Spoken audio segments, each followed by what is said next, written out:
Nothing can stop me. I'm all the way up. All the way up. All the way up. All the way up. I'm all the way up. I'm all the way up. Nothing can stop me. I'm all the way up. Nothing can stop you either, man. It feels good to be on my feet. Wednesday, August 2nd, 2023. I've been off my feet for a while. I had a surgery on June 23rd. It's been about 5 weeks, 5.5 weeks, something like that. I gained like 10, 12 pounds.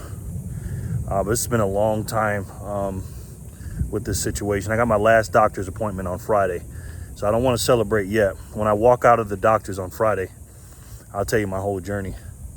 Let's just say it started in January of 2021.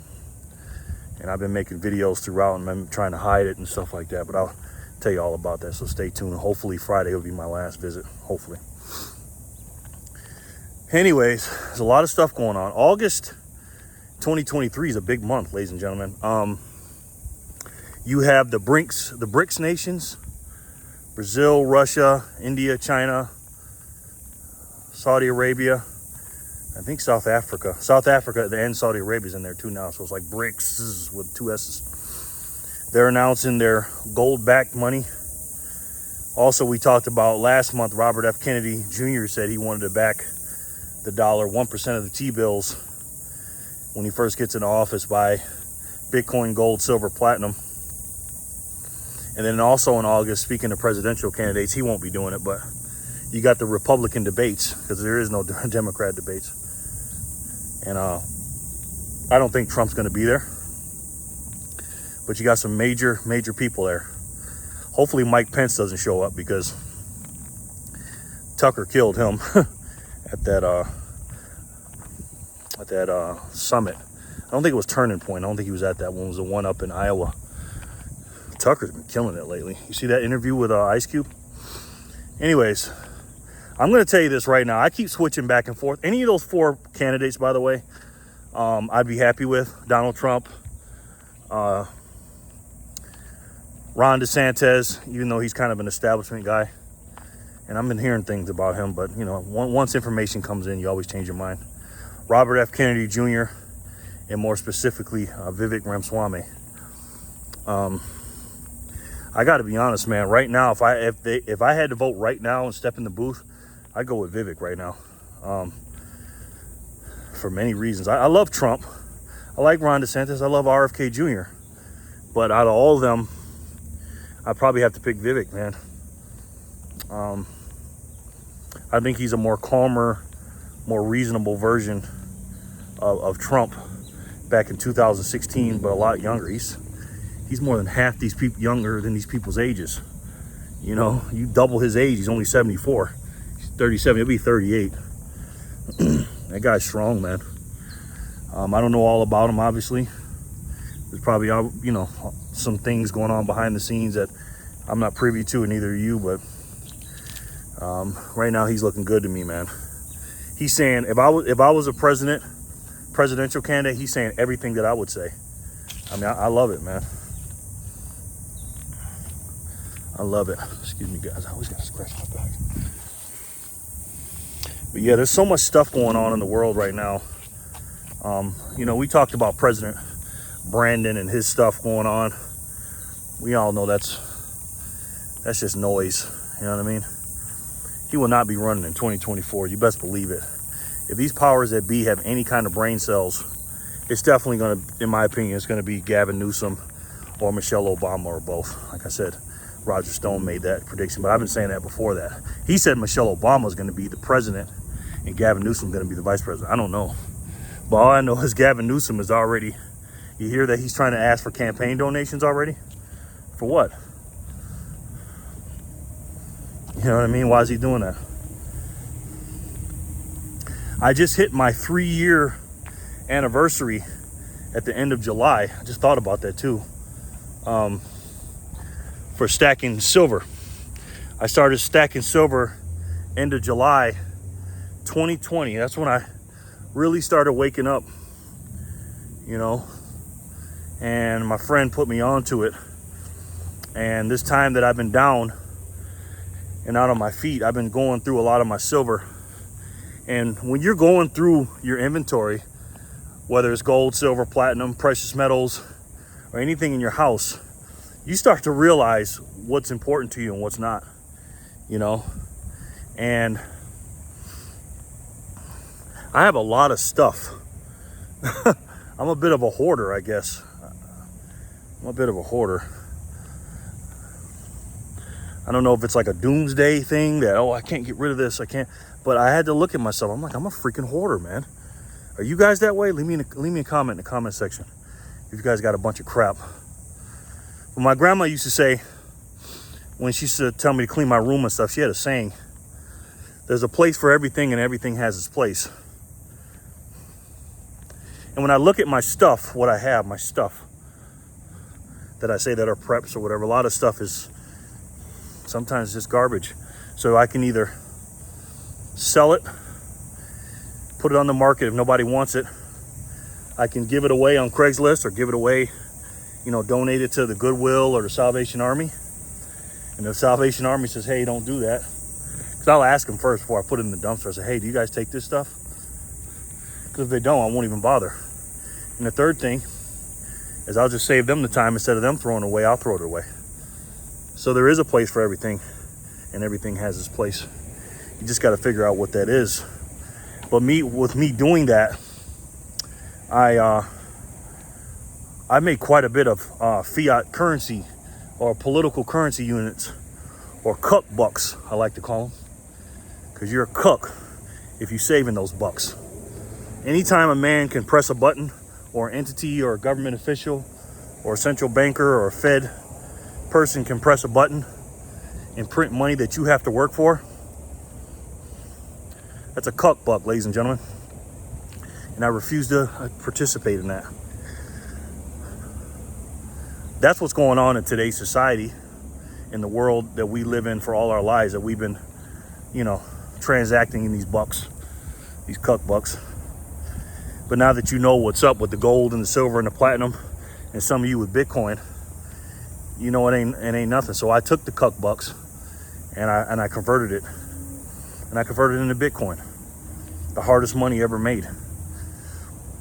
I have so much silver. I have a lot of generic silver. By the way, guys, the only silver that I really want, and I have a lot of this too, is the vintage stuff and the stuff they're not making anymore. I believe in my heart, a lot of you guys are probably going to disagree, I believe constitutional silver is vintage silver. I don't see how it's not.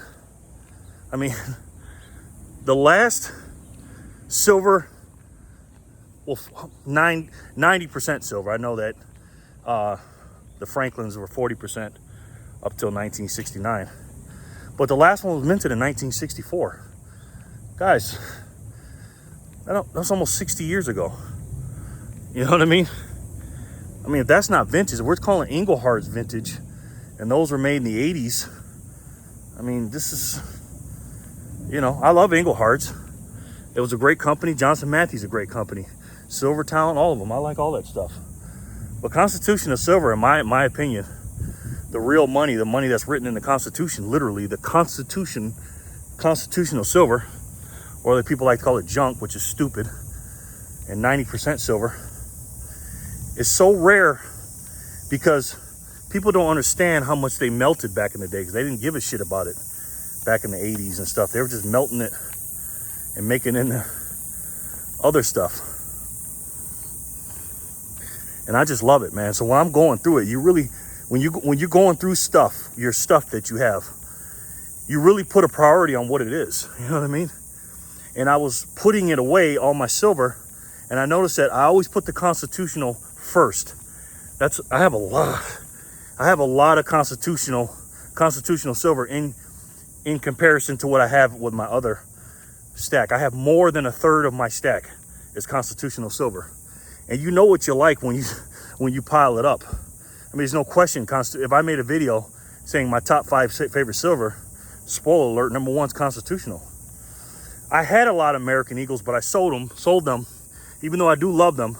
But I bought them so cheap that I sold them, and I got constitutional silver. I bought it when I bought Silver Eagles when they were low. I used to get Constitutional in the 17s too when I first started, 1750. I had a coin shop in Rochester. You can go back and watch my videos.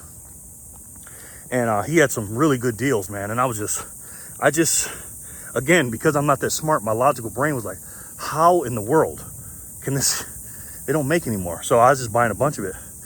And then I bought a bunch of Eagles, probably for about 26, 27 bucks, 28 bucks sometimes, never paid 30. When I bought a bunch of them. You look at my old videos, I had a bunch of Silver Eagles on the table. I don't have any of those anymore. I have a couple of cool ones. I have a few 1996s, like 5 or 6 of those, a few 94s, and just a couple of odd ones. But other than that, I took those Eagles, made 7 to 10 bucks on each one of them, and I took them, and when silver was down, because Eagles are never down, I waited for the Silver Eagles to be high premiums, sold those to individual buyers, and I took that cash and I bought from individual buyers. I bought a bunch of Constitutional. So not only did I make money on it, a profit, but then I ended up getting more ounces of Constitutional silver than I had Silver Eagles, because I waited. So I don't have that much anymore. I have a good amount of Engelhard bars, and I have a lot of Johnson Mattheys, and I have a few Silver Towns. I got some Mexican Libertads. I love those. Absolutely love those. So those are things I won't sell. Outside of that, guys, if there's any silver that you want, I like fractionals too, man. I'm not gonna lie to you. Those are hard for me to let go, but I do have those. If you make me a good offer, I mean, I'll give it to you cheaper than the coin shop. I'll sell it to you. I'll sell you all the stuff that, just the generic stuff that they make all the time. Because at the end of the day, I do love my halves and I got a lot of that stuff, man. I got halves, I got quarter ounces, 10th ounces, other little fractionals. I got grams. So if you guys like that stuff, I'll give you a good price in comparison to your coin shop. It is going to be a $10 shipping fee though. So I suggest if you want something, I'll give it to you. If you do $1,000, I'll give it to you. No shipping. $1,000 and over. I'll sell all that stuff to you, but I got a few generic rounds. I got some bars. I got some art bars.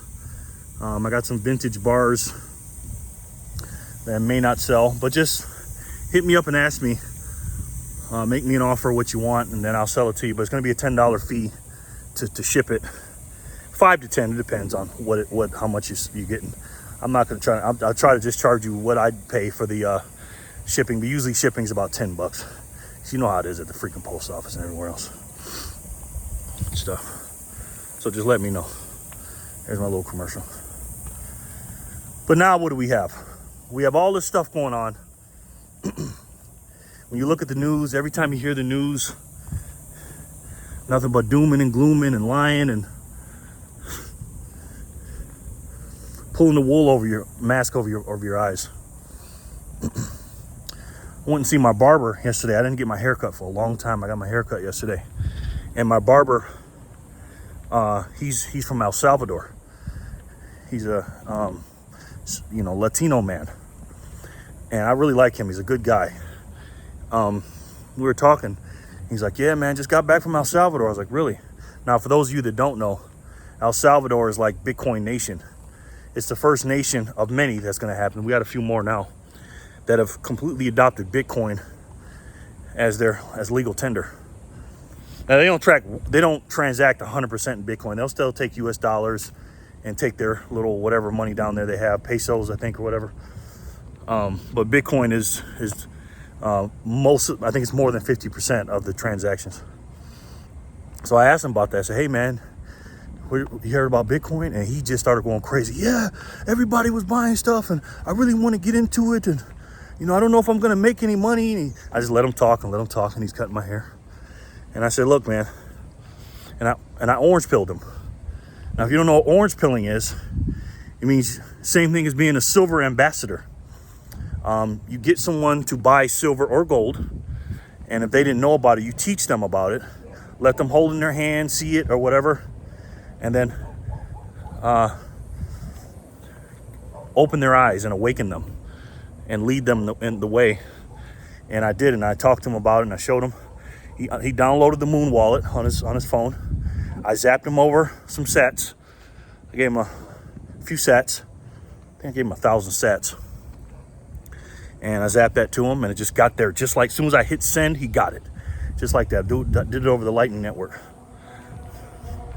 He's like, wow, this is amazing. How you doing, sir? And, you know, a lot of you guys, when you hear me say that, if you've never used Bitcoin, you'll say, well, you can do that on PayPal or Cash App or Apple Pay or Venmo or whatever, or Zelle, which is true. That's true. The problem is there's no third party involved with Bitcoin. When it gets there, it's there. It's settled. It's not really settled on the other end of the ones I just mentioned.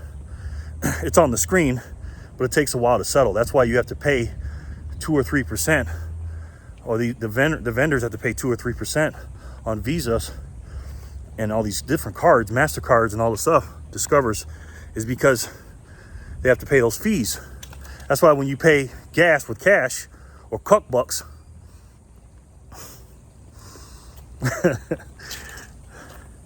you pay less with cash and more with credit cards. You guys know that. But with Bitcoin, once people understand that you can use Bitcoin the same as you can use as a credit card and get the payment not only digitally, but in lightning speed, literally before you blink, it'll be there, and it's settled when I tell you the fraction of the cost, it's a fraction of a penny. Seriously. Once people understand that, it'll be good. But right now, Bitcoin is not ready to be a full medium of exchange. It's just not a global medium of exchange yet. They use it, and it's still in beta testing, and they're still working on it. But you have to put layers on top of it. Just like with the internet. Bitcoin is the internet for money. The internet was for information. I'm telling you that. It's the internet money, whether you believe that or not. So when I had that stuff at the house, I sold it and bought Bitcoin. Bitcoin, ladies and gentlemen, I hate to say it's going up because I don't like comparing it into for Cuck bucks, placing it in the Cuck bucks. But it's the same thing when cars came out and locomotives came out. You measured everything in horsepower. So we measure everything in dollars. That's just what we do in the United States. The problem is when you go to other countries, they have dollars too. And Bitcoin has hit all-time highs in other countries. Lebanon, where they're dying, you know, other countries, Bitcoin's over 800,000 a coin, and their political currency unit or Cuck bucks or fiat currency units they have. But we always look at ours and say, oh, well, Bitcoin's 29,000, 30,000, 28,000, whatever, in US dollar terms. But in other countries, it's much, much higher because the US has a lot of things going on for it. Fortunately for us and unfortunately for us. Fortunately for us, it is right now the global reserve currency, but the BRICS nations has something to say about that when they come out with their gold-backed currency, which I don't think is going to work. But I'll tell you about that once they pass it and stuff. I'll go in depth on that. Also, it's the most recognizable money, and the United States is the coolest country. It's got the coolest money. Every other money, in compared to the US dollar, literally, it just looks like monopoly money or funny money. Maybe not to the foreigners as much, but even the foreigners that have US dollars, they look at it like, wow, I can purchase a lot more with this $1 bill than I can with my $1 bill, even if they even have $1 bills in their country, because normally they don't, because things cost so much, they just go into the $100 bill, 100,000, you know, 2,000, whatever they do. It's just much different than us, because our dollar's the most powerful. Everybody's back to us because we were supposed to be back to gold. But one thing that I've learned in my life, in my 48 and a half years on this planet, I'll be 49 in January, is that human beings overall are self-interested and they cannot be trusted. We do have good in us. We're all a mixed bag, but there's no one, I don't believe, there's pure evil and pure good. Even Adolf Hitler loved his family and loved his pets, and so even you can take the most evil person and they have some good in them. The problem is, it's very difficult to trust a human being to act in other self-interest. when they have so much riding on their line with their self-interest. When you look at these selected officials, and I do mean selected, it is hard not to corrupt them. You know, I don't believe every political person that's been selected is corrupted, but I believe most of them are. A lot more than others, some a lot less than others. Oh, they got the DeLorean over there. Never seen that. Huh. I showed you guys this little museum. Got the Batmobile, got this shuttle. Every time I come here, they got something. Little statue. I think that's a replica DeLorean. But these humans and these people that have been selected, you know, when you see them, because we talk about Republicans and Democrats, you know, if you come and listen to, because since I've been home and off my feet, I've been listening to a lot of Republicans and Democrats. I listened to Patrick Bet-David, who I think on YouTube is the best. He's got the best show when it comes to interviews and the different people he has on the shows and the things that they talk about. Only thing I don't like about PBD, I like and I don't like, is that he talks too much a little bit. Like when he asks a question, his questions, he like takes 10 minutes to ask a question. You know, I know you're smart, Patrick Bet-David. I know that. But if you total up all the time he talks, you know, he talks a lot. I think he could shorten up his questions a little bit more, because even if in a 2-hour, you know, podcast, he talks like an hour of it, and he's got 3 other people, you know, his co-hosts. He's got the one next to him, I think the one guy with the beard, the guy like him. Then you got the old man in the end. Then they'll usually have somebody in between Patrick Bet-David and the guy with the beard, you know, this short guy, funny guy. But I was listening to him. He had Chang on there from the Young Turks.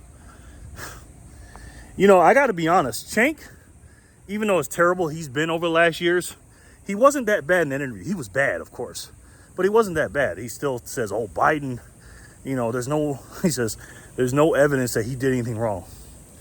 And, you know, Trump's bad and all this other stuff." Just black and white thinking. But he's starting to say he's starting to sound a little base now, to be honest. And the reason I bring him up is because I have been watching. I said, you know what? Let me jump into the liberal news. Let me not live in an echo chamber and listen to conservative, more right-wing stuff, and also people who are just, I call them common sense people.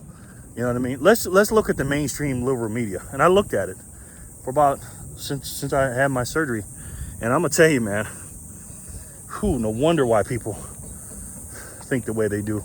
That's all you listen to. My God, thank God that CNN and MSNBC are losing ratings, and these individuals are coming out. And even if they're Democrat, I don't care. But you got the independent news, and you have freedom of speech, and you decentralize that kind of stuff, because I feel like everything needs to be decentralized. We always talk about our money, but what's more important is our freedoms and our outlets of talking. Freedom of speech is number one for a reason, ladies and gentlemen.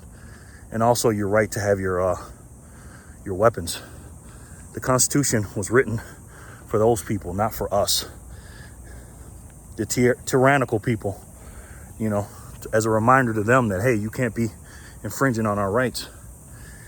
But I listen to Patrick Bet-David's interviews, and I'm just like, wow, this guy is, even though he's right-leaning, obviously, he's more conservative, like us. He's still a little bit liberal, and so am I. You know, I am liberal socially. I haven't been lately, because you can't just sit back and say, oh, you do your thing.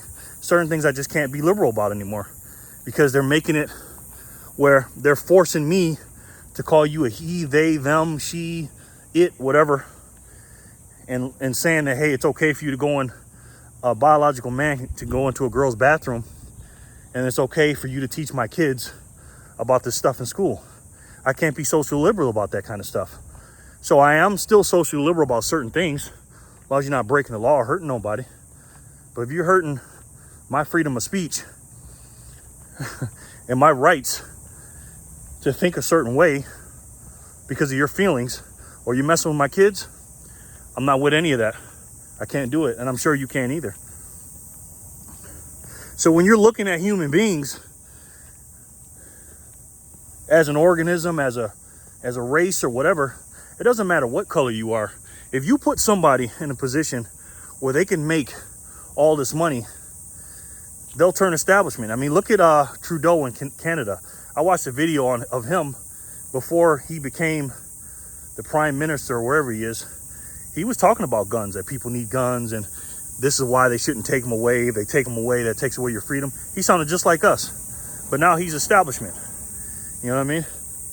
So for me, what I'm noticing is, and this goes for Republicans too, it's not just Republicans and Democrats, it's establishment versus anti-establishment.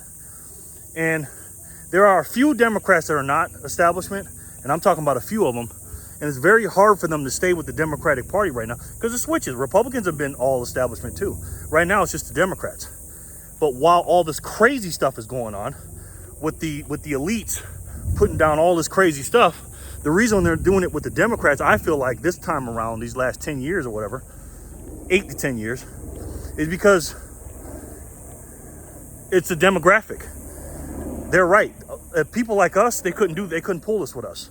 They couldn't tell us that try that in a small town was racist. They can't tell us that. They can't tell us that, you know, a black man is a victim and a white woman now is a second-class citizen to a transgender and a white man is evil. You can't tell people, logical thinking people, that. But people that mostly vote for Democrat, not all of them, but a lot of them, that look for handouts and look for victimhood. I mean, what's the playbook for Democrats? You're a victim. We're going to give you free stuff. And the government's here for you. And the white man's racist. You can't do that anywhere else but that party. So they got to keep us depending on them. That's why they're going to do universal basic income. That's how they're going to get central bank digital currencies passed. That's my personal belief on it. And I'm going to fight against that.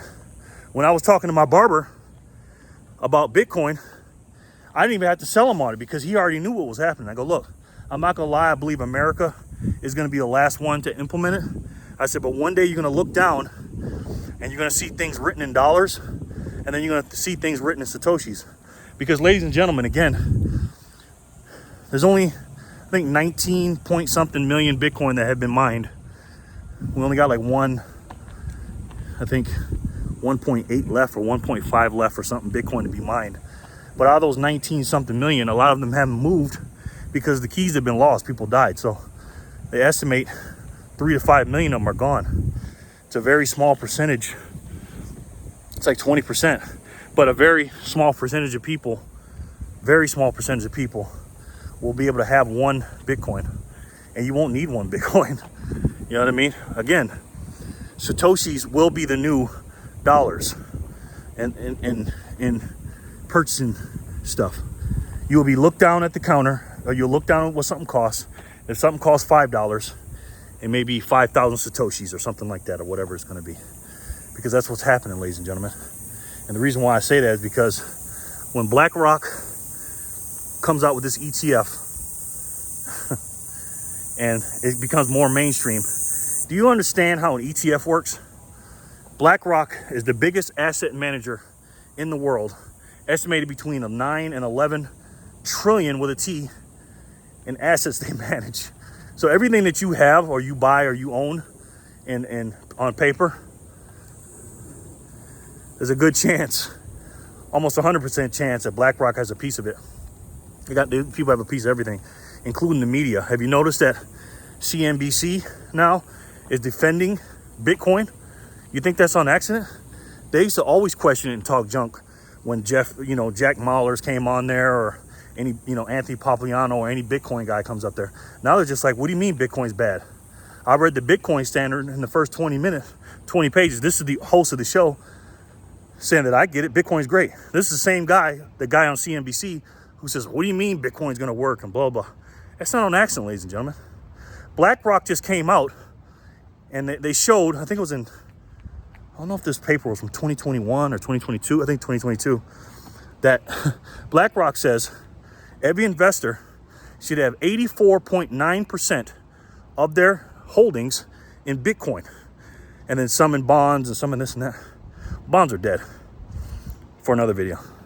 So 85% of your holdings should be in Bitcoin. You think BlackRock just now came out and just said, oh, we want to start buying Bitcoin?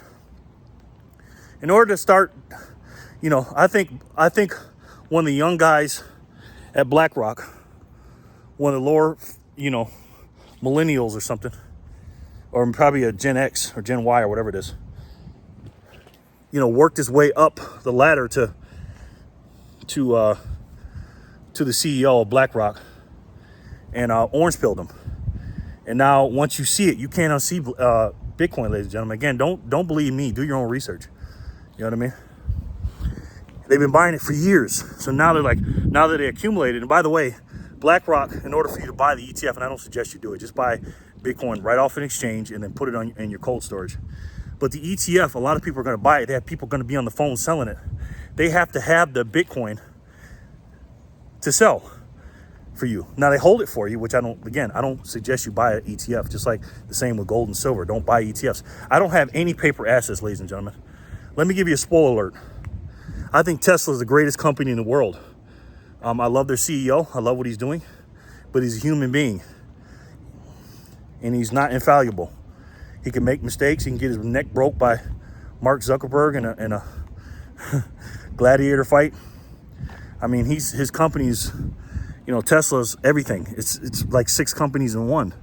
But the problem is I don't have any say-so on it. You know what I mean? I can't pull it out when I want to. Everything's dictated on what they say. You know what I mean? Not what the market says. So I can't deal with it. It's not mine. You know what I mean? So I don't have any paper assets, nothing at all.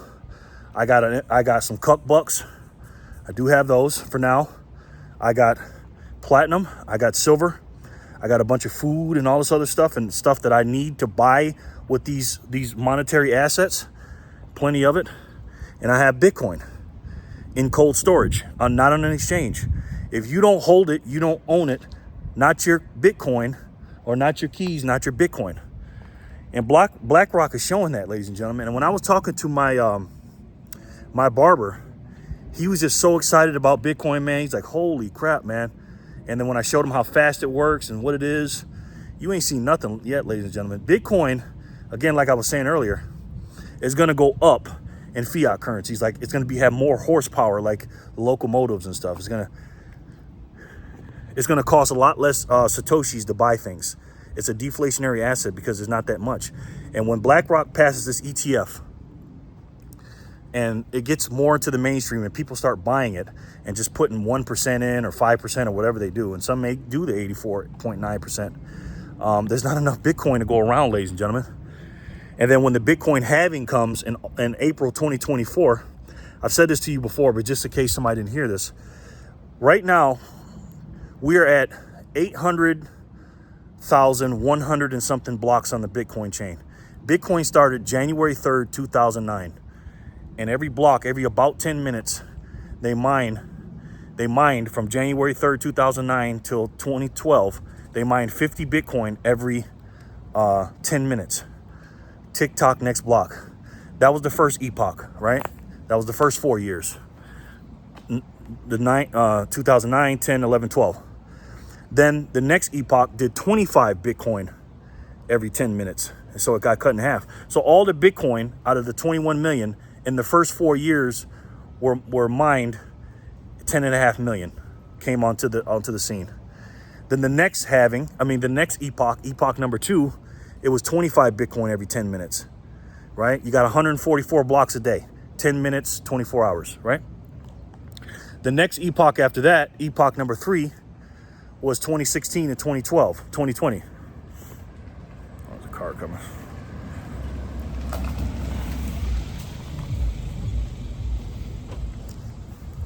(2016 to 2020). I was in front of this guy's driveway. He's like, what the hell is he doing? And that was, instead of 25, it was 12.5 Bitcoin every 10 minutes, every 144 blocks. Again, it's every day, bro. And now we're in epoch number 4, where it's 6.25, which is half of the 12.5 from 2020 to 2024, April 2024. In April 2024, roughly April 2024, we're going to mine, instead of 6.25 every 10 minutes, it's going to be 3.125 every 10 minutes.